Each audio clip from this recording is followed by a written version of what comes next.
नमस्कार, स्वागत आपका हरियाणा न्यूज 24 पर। मैं हूं प्रिंस लंबा। हरियाणा प्रदेश के अंदर आज 2 राज्यसभा सीटों को लेकर वोटिंग है और आज ही परिणाम भी देखने को मिलेगा। लेकिन राज्यसभा चुनाव उसी समय मनोरंजक मोड़ पर आ गया था जब राज्यसभा की 2 सीटों को लेकर 3 नामांकन हुए थे। अब एक प्रत्याशी सीधे सीधे बीजेपी की तरफ से, दूसरे प्रत्याशी कांग्रेस की तरफ से, तो एक प्रत्याशी निर्दलीय आधम के, जिन्होंने निर्दलीय अपना नामांकन दर्ज कर दिया, लेकिन वो भाजपा के नेता हैं और बीजेपी से समर्थित भी हैं। लेकिन इसी बीच अब वोटिंग से ठीक पहले बीती रात को ही बड़ा खेला हो गया है। कांग्रेस को जिस बात का डर था वही कांग्रेस के साथ होता नजर आ रहा है। उसकी संभावनाएं लगातार बढ़ती जा रही हैं। पिछली रात एक बड़ी खबर सामने आई उस समय जब नायब सैनिक कांग्रेस के एक और विधायक के घर पहुंच गए। बिल्कुल सही सुन रहे हैं, पिछले दिनों नायब सैनिक कांग्रेस के सिरसा से विधायक गोकुल सेतिया के घर पहुंचे थे और उनके घर आने से पहले नायब सैनिक की रैली में उनके मंच के ऊपर गोकुल सेतिया भी गए थे। और अब जो है नायब सैनिक जो मुख्यमंत्री हैं वो बीजेपी प्रदेश अध्यक्ष मोहनलाल बड़ोली और कई और कार्यकर्ताओं नेताओं के साथ कांग्रेस विधायक के घर पहुंच गए। ये विधायक कोई और नहीं, बादली से कांग्रेस विधायक कुलदीप वत्स हैं, जिनके घर पर एक शादी का कार्यक्रम था।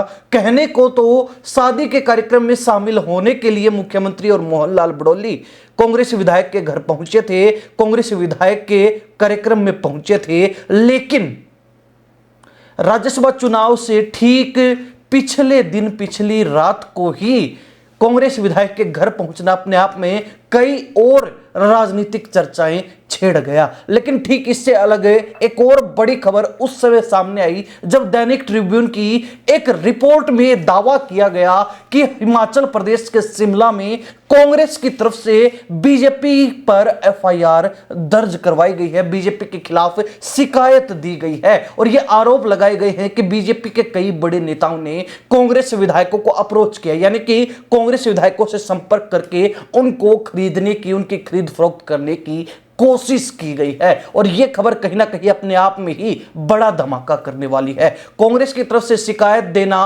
बीजेपी के खिलाफ शिमला में, जहां 3 दिन के लिए कांग्रेस विधायकों को रोका गया था ताकि बीजेपी की किसी भी प्लानिंग से अपने विधायकों को सुरक्षित रखा जा सके। कांग्रेस अपने विधायकों को एकजुट रखना चाहती थी, मुट्ठी में बंद रखना चाहती थी और इस बार के राज्यसभा चुनाव में किसी भी तरीके के उलटफेर को रोकना चाहती थी ताकि तीसरी बार भी कांग्रेस के ऊपर एक और दाग, एक और धब्बा ना लगे, फिर राज्यसभा चुनाव में कांग्रेस की बदनामी ना हो, जैसा कि पिछले 2 राज्यसभा चुनाव में देखने को मिला था। तो ऐसे में कहीं ना कहीं कांग्रेस के जो हरियाणा प्रभारी हैं बीके हरिप्रसाद, उनकी तरफ से शिकायत दी गई है और यह दावा किया गया है दैनिक ट्रिब्यून की रिपोर्ट में कि बीजेपी के कई नेताओं ने उनके कई विधायकों से संपर्क करके उनकी खरीद फरोख्त करने की कोशिश की है। हालांकि इसको लेकर अब तक कोई भी पुष्टि नहीं हुई है कि वास्तव में ही कांग्रेस के द्वारा बीजेपी के खिलाफ कोई शिकायत दी गई है या फिर नहीं। लेकिन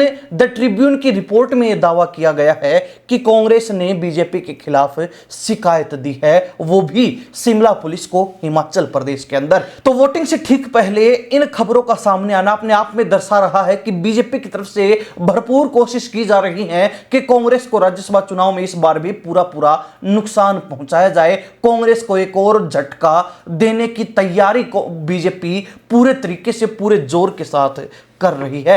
लेकिन कांग्रेस क्या इस बार बीजेपी द्वारा जो खेला रचने की कोशिश की गई है उसको रोकने में कामयाब होगी या फिर नहीं, यह तो आज मालूम चल जाएगा। लेकिन अगर खेला हो गया तो कहीं ना कहीं कांग्रेस मुंह दिखाने लायक नहीं बचेगी और कांग्रेस के जो बड़े नेता हैं, जिनमें भूपेंद्र हुड्डा का नाम सबसे पहले लिया जाता है, उनसे कहीं ना कहीं हाईकमान का भरोसा उठ जाएगा। हालांकि तमाम राजनीतिक जानकारों का कहना है कि खेला करने के प्रयास बहुत किए जा रहे हैं, लेकिन इस बार संभावनाएं ना के बराबर नजर आ रही हैं। खैर, राजनीति में किसी भी संभावनाओं पर ध्यान ना देकर नजरअंदाज करना भी एक बड़ी गलती हो सकती है, क्योंकि राजनीति संभावनाओं पर चलती है और राजनीति में 0% वाली संभावना भी सच साबित हो सकती है। तो ऐसे में राजनीति के अंदर अगर किसी भी बात की संभावना है तो उसको मानकर चलना चाहिए। ऐसे में कहीं ना कहीं अब हरियाणा प्रदेश की जनता की नजरें राज्यसभा चुनाव पर हैं।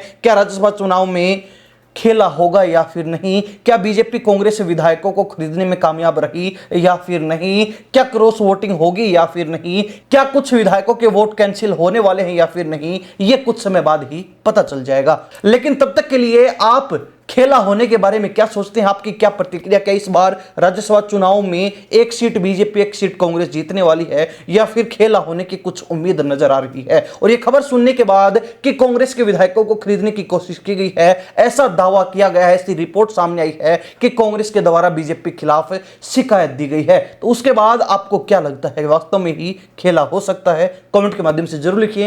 इन्हीं सब बातों के साथ मैं प्रिंस लांबा, हरियाणा न्यूज 24। नमस्कार, जय हिंद।